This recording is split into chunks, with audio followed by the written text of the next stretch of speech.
ગઈકાલે એસઆઈટી દ્વારા પૂછપરછ માટે નવનીત બાલોતિયા કેસમાં બોલાવવામાં આવ્યા હતા। જયરાજ આહિરને લાંબા સમયથી કોળી સમાજના યુવાનો, આગેવાનો અને નેતાઓ માંગણી કરી રહ્યા હતા કે જયરાજ આહિરને આ મુદ્દે નિવેદન આપવા માટે બોલાવવામાં આવે, પૂછપરછ માટે બોલાવવામાં આવે। અને ગઈકાલના એટલે કે તારીખ 21 જાન્યુઆરી 2026ના બુધવારના રોજ સાંજે 5 વાગ્યાના એસઆઈટીનું તેડું આવ્યું હતું। જયરાજ આહિરને જયરાજ આહિર કચેરી ખાતે પહોંચે છે જવાબો આપવા માટે। જ્યારે અંદર જતા હોય છે ત્યારે તો મીડિયાના સવાલોથી બચીને અંદર જતા રહીએ છે, પરંતુ જ્યારે બહાર આવે છે ત્યારે તેમને સવાલ પૂછવામાં આવે છે કે આખરે તમને એવા તો શું પ્રશ્ન પૂછવામાં આવ્યા। લગભગ 3.5 કલાક સુધી જયરાજ આહિરને એસઆઈટીના સવાલોનો સામનો કરવો પડ્યો। આ સવાલોનો સામનો કર્યા બાદ જયરાજ આહિર કચેરીમાંથી બહાર આવે છે અને મીડિયાને સંબોધિત કરતા એવું કહે છે કે મને પૂછપરછ કરવામાં આવી છે, મારાથી જે સવાલો પૂછવામાં આવ્યા છે તેના જવાબો મેં આપ્યા છે। તાળીઓ વગાડો જયરાજ આહિર માટે, કારણ કે તેમને બહુ મોટું કામ કર્યું છે।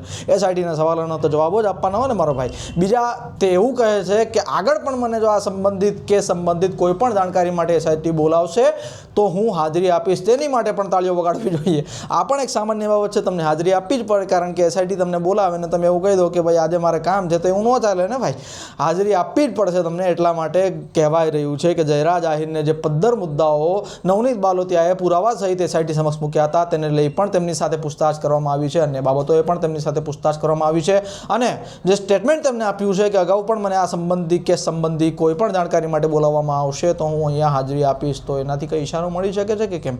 આ તમામ સવાલો છે ગઈકાલની આ 3.5 કલાકની પૂછતાછ બાદ હવે શું નવા વળાંકો સામે આવે છે, મીડિયાના સૂત્રો શું ઢૂંઢી લાવે છે, મીડિયાની વાતો કઈ વાત સુધી પહોંચાડી દે છે, આ તમામ વાતો હવે ભવિષ્યના ગર્ભમાં છે। પરંતુ હાલ પૂરતા સમાચાર આટલા જ છે કે જયરાજભાઈએ એહસાન કર્યો છે એવું કહીને કે ભાઈ ફરીથી આવીશ કે સંબંધી જો મને બોલાવવામાં આવશે તો આવવું જ પડે, તેમાં કોઈ વાત જ નથી। ખેર, આ મુદ્દે તમે શું વિચારો છો કમેન્ટ બોક્સમાં અમને જરૂરથી જણાવજો। આ પ્રકારના અહેવાલ સમાચારથી તમને અવગત કરાવતા રહીશું। Thank you so much.